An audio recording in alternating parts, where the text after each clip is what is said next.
Starting from my left. Good afternoon, Ron Castorino, Richmond County Republican. Mike Rendino, Bronx County Republican. Simon Schumer, Kings Republican. Frederick Humane, Manhattan Republican. Michael Michelle, Queens Republican. Alan Shukin, Manhattan Democrat. John Flateau, Brooklyn Democrat. Bianca Perez, Bronx Democrat. Executive staff. Michael Ryan, Executive Director. Joan Sandow, Deputy Executive Director. Nina M. Crispino, Director of Personnel. Kenneth Moore, Council of Commissioners. Stephen Danforth, Council of Commissioners. Steve Richmond, General Counsel. Raphael Smith, Deputy General Counsel. The minutes from November 25th and December 2nd, has everybody had opportunity to review them? Is there a motion to approve them? Commissioner Michelle made the motion, I'll second it. All in favor? Anybody opposed or abstaining? The motion carries. Abstain from the second. Okay. Abstain from the second. So let the record reflect that Commissioner Rendino and Castellino abstained from the second. Is Me too, I guess. I wasn't here either. the second? Yeah. So I, Yeah, yeah. Five. Right.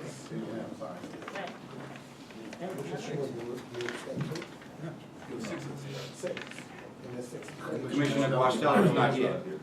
Let's table December 2nd for the next meeting. Does anyone have anything to add to executive session or add to the agenda? Is there an issue to add to the agenda, anyone? No issues?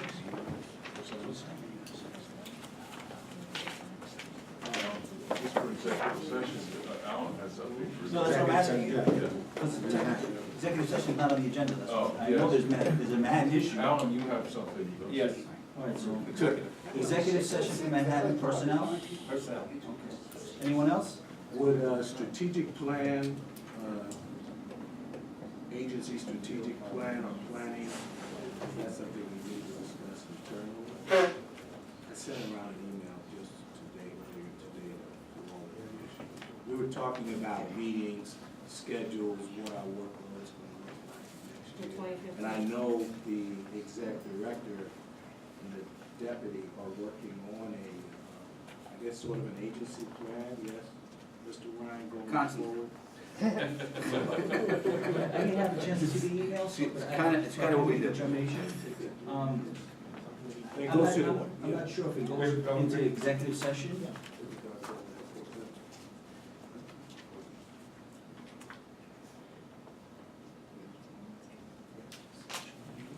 Yeah, maybe you just want to report that you went to all the boroughs and you spoke to all the Oh, I people and think- all of that. Yeah.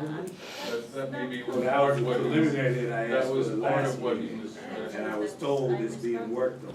Yes, because after the borough meetings, which we have completed, Is now there we a would, target date? we would like, yes, there is. However, you know, our approximate? staff cannot take vacation.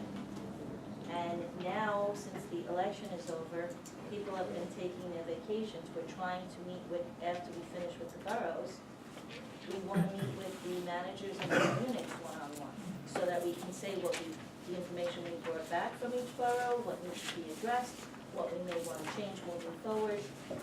So we started meeting with the managers here. However, we're moving into Christmas and New Year's, and people are taking off. So it might not be until January, January. maybe Okay. mid-January, around there, I would say. Mike, do you agree with that? That's about right, Or and end of January, because people are taking their vacations and we I can't. just wouldn't want us to be too far into next year without having some sort of roadmap. Yeah, so you're saying January's next month, it's less than 30 days. I could work with Oh, good, that's fine. Mike Ryan? yes, actually, we appeared before the Dawn Sandow and Michael Ryan portion of appeared before the Assembly Committee, Election Law Committee. Now, there was, I think, a little confusion on my part. When I addressed the commissioners, it was my understanding that they were going to be talking about the role of the Enforcement Council. But it was the role of the Enforcement Council vis-a-vis campaign finance compliance, not necessarily the role of the Enforcement Council in general. So when I got that level of clarification from the Assembly Committee, I discussed the matter with with the executive committee here to receive permission to go and give testimony. And what the determination was made that we would not prepare written remarks as our role in the New York City Board of Elections role in campaign finance compliance significantly diminished in September of 2009 when we were only then dealing with committees that were expected to raise $1,000 or less. So we brought that to the committee's attention, and in my preliminary discussions prior to the hearing, they said, okay, we get that, but we still would like a report back on how the elections went. And so we reported back on how the elections went, much of the things that were discussed here already, the pilot project with the tablets, some ballot jams were discussed, and basically, I would say we testified for less than a half hour. Would that be about right? In that range. And there was nothing of great import other than routine reporting that came out of that hearing. There was no major issues other than what we do, which is major enough, service the public with respect to the elections process. So that went pretty well. And then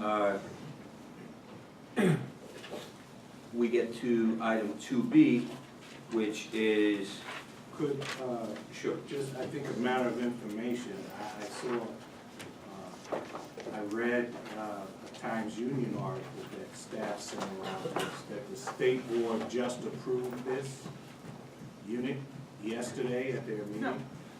Yeah. It didn't approve the unit, I think it approved what they are entitled or authorized. Special Status, the unit was, Well, which will give them the $1,000. opportunity to go forward and implement it. Right, but again, it's, They were allowed to go forward to implement, they weren't allowed to police officer status to carry it out. well, let's take a step back. It's not, the peace officer status derives from the state board's ability to designate certain individuals as special investigators. Once they make the designation as special investigator, then by operation of law, those individuals are peace officers. Now, I don't want to get lost in the weeds on the whole gun issue because that became a little bit of a political football, as it always is with any agency that's looking to arm somebody. But the reality is, it's the access primarily to the DCJS database, the Division of Criminal Justice Services database, that you can only get when you are a peace officer, that allows this investigative unit to do their investigations. So they ended up designating Ms. Sugarman and 3 other individuals. So now we have a unit of 4 on the state board. But this testimony that we gave was not directed toward the special investigatory powers of the state board. It was dealing with compliance of campaign finance, which can be 2 different things because, for example, one of the things that they're going to be able to investigate is instances of voter fraud. That's not what this testimony in front of the State Assembly Committee was involving. It was only involving compliance with the campaign finance laws of the state. So that other issue, while tangentially related, is not germane to the conversation of what we testified to on Friday the 12th. So that's the clarification on it. Item B. The Queens Commissioners, on notice to the full Board of Commissioners, approved a pilot program in Queens for the September primary to reduce the number of privacy booths per voter from 250 to 300. So making 1 privacy booth for every 300 voters as opposed to 1 privacy booth for every 250 voters. That resulted in a decrease of 435 privacy booths being deployed in Queens. Now, staff made an effort to calculate that into a savings, and it was determined ultimately that the average cost of delivering a privacy booth in Queens is almost $15, $14.97 based on calculation, keeping in mind that we have multiple trucking vendors and the costs of the trucking would be different from vendor to vendor. So I'm gonna just double check the math. I'm gonna just, which number are you quarreling? The bottom number, okay, well, but the, right, We're not good at counting. right, the middle number is fine, right? So we have a total cost savings in Queens, estimated when you factor in, minimal, problems with the privacy booths, replacement of, side shields, et cetera. Comes out to about, just under $6,800 for the borough of Queens. If you extrapolate that out to a citywide savings, that's going to turn out to be about $35,000 if this were done throughout the city per election. Initially, the commissioners in 2010, as we voted in the new machines, decided to, what was the number that we did? We did one privacy booth for every 250. Right. And it was an issue of precaution on Right. behalf of the commissioners not having implemented a new machine. So I'm assuming we visited that issue. Now we're going to follow the state election law section 621019, and that's as a result of the pilot program. Is that correct? Yes, but now, there, is it in gubernatorial elections? And presidential, that we're still bound by the 250. So basically, if we adopt the pilot program citywide, every other year we'll be able to go and, for, with the 300 as opposed to the 250. And depending on the number of elections that we have, and particularly citywides, it will be roughly a $35,000 savings every citywide election. Yes. Yeah, I think we should think about implementing it for this year, because this is the, sort of the least of the busy elections in our election cycle. But I think in the future, we ought to reconsider it before the mayoral, so I guess in 3 years, before the mayoral election, because we might have, hopefully we'll have larger turnout for that than what we're expecting here. So we have to do 250 for the presidential election in 2 years, but I think before we sort of create the policy, we ought to look at it again in, I guess, in 3 years before the mayoral elections, because we might have larger turnout. And I think, on that score, this could be, for lack of a better term, a rolling policy that just gets evaluated, as we're approaching each election. Right, but say, next year we have the light year. Right. The year after, we don't have a choice. And then we would have a choice again the year after the presidential, Right. which is our mayoral election.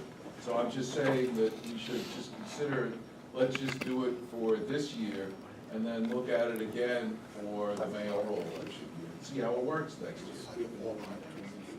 It can apply to all It will primaries. apply, yeah, the 250 limitation only applies to the general. General elections for the gubernatorial and. Okay. And the other issue is it frees up some space in the poll site with respect to fighting over space with principals and accessibility. So it's only a matter of sitting on the trucking, but it does give us a little more space in some of Right. these congested poll I have a sites. question. I understand the numbers and the black and white and stuff, but what about feedback?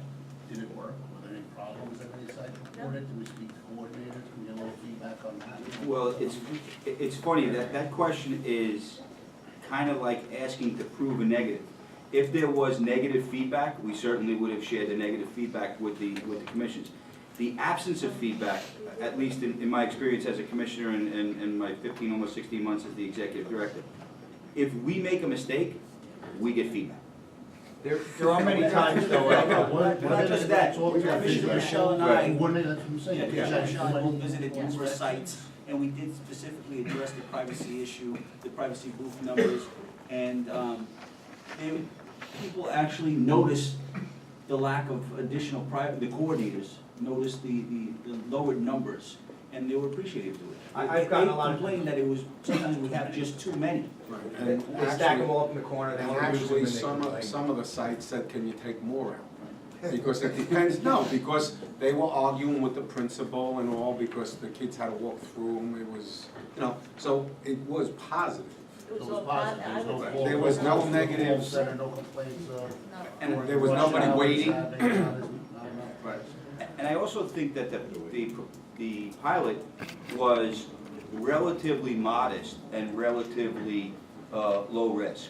When you consider voter flow throughout the day, one less privacy booth per 50 voters, we don't get that kind of volume where people are lined up out the door in the primary. So it was a low risk, high reward pilot, and I think it worked out well, and it's certainly something, as I said, no policy in this regard needs to be necessarily etched in stone. It's something that can be visited from time to time, because we have the privacy booths anyway. It's not like we're gonna throw them out, and either they're gonna stay in the warehouse, or they're gonna get on trucks and go to the poll site. So I don't see it as, potentially problematic one way or the other. This year, we should do the reduction in the privacy booths and also just the combines as well, because of the year that's ahead of us. Right. So there's no reason But again, why we shouldn't. the combines is something that we'll visit as we get closer to, to making poll site designations and such. So is there a recommendation from the executive manager? But yeah, I actually, at the risk of going overboard praising the president and secretary, I think this was a good decision that was made by the Queensborough Commissioners, brought to our attention, and I think it's a worthy exercise to move forward and do it citywide. 2015. Yes. Is there a motion? Motion. All right, is there a second? Second. All in favor? Anybody opposed or abstained? The motion carries. Before we go into executive session, I have a question whether or not we'll be meeting next week or the following week, or should we be, or will we be coming back January 6th for the next meeting? Consensus? January 6th? I make a motion. January 6th? Motion's been made that our next meeting will be January 6th. That doesn't need a motion, right? No. Okay. You That's just public announce that the information. public, that's the notice will go on. So we're gonna go we into. request then a Republican caucus for 5 minutes before we go to executive session? Sure. And before we do the caucus, I would just like to, as a matter of personal privilege, I would like to publicly welcome back Troy Johnson from CRU.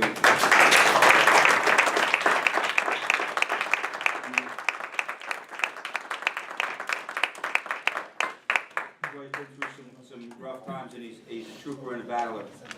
And what are we up to now, Troy? Every time I talk to you, the number changes. Is it still 95 pounds? 95 pounds, all right? So he's doing well, and he's 95 pounds lighter. Good. Question, please. No, we don't. Oh, That's the. yeah, no, the minutes, it actually is, if the commissioners want to vote on the minutes of 12-2, there's 9 commissioners here, and only 3 abstain. Because I double checked with Commissioner Shimon, and he did not abstain, so that would be then Commissioners Castorina, Rendino, and Sumas abstaining. You may. I'm sorry, you may.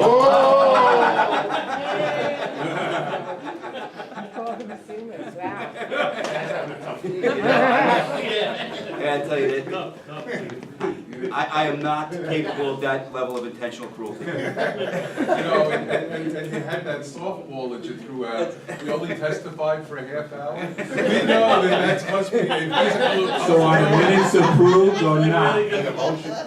Clarity? Make a motion. Well, they have to make a I'm gonna motion. make the motion that we adopt the minutes from 12-2014. Is there a second? Second. All in favor? Anybody opposed or abstained? I abstained for the second. 3 abstentions. The motion carries. Question,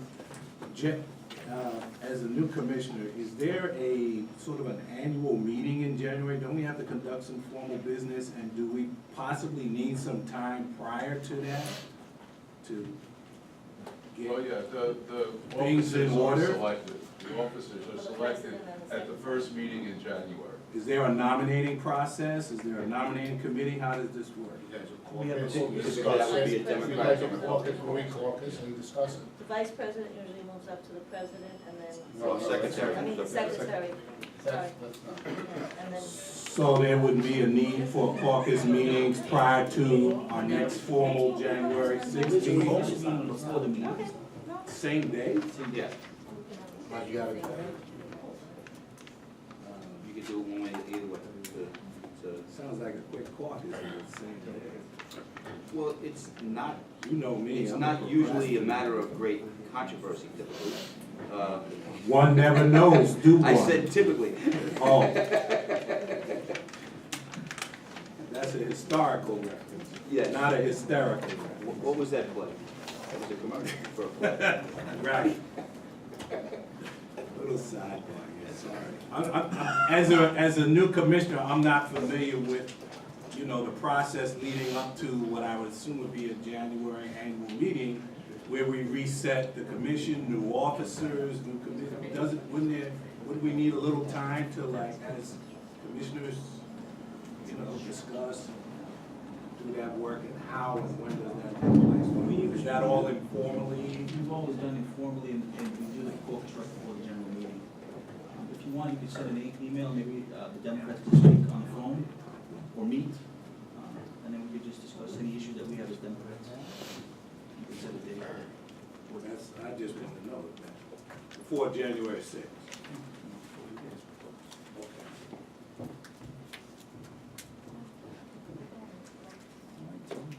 Republican, you going to caucus?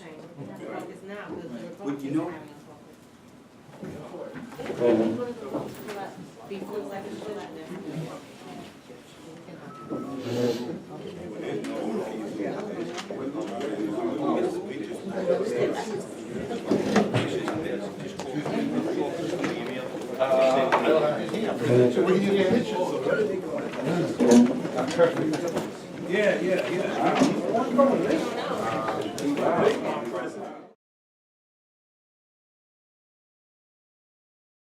Granted 140 hours of advance time to be paid back with a accrual upon a return. And Nicole Trapicente, the administrative assistant of Staten Island Public, also was granted an advance of 140 hours to be paid with her accruals upon her return. Is there a motion to adjourn executive?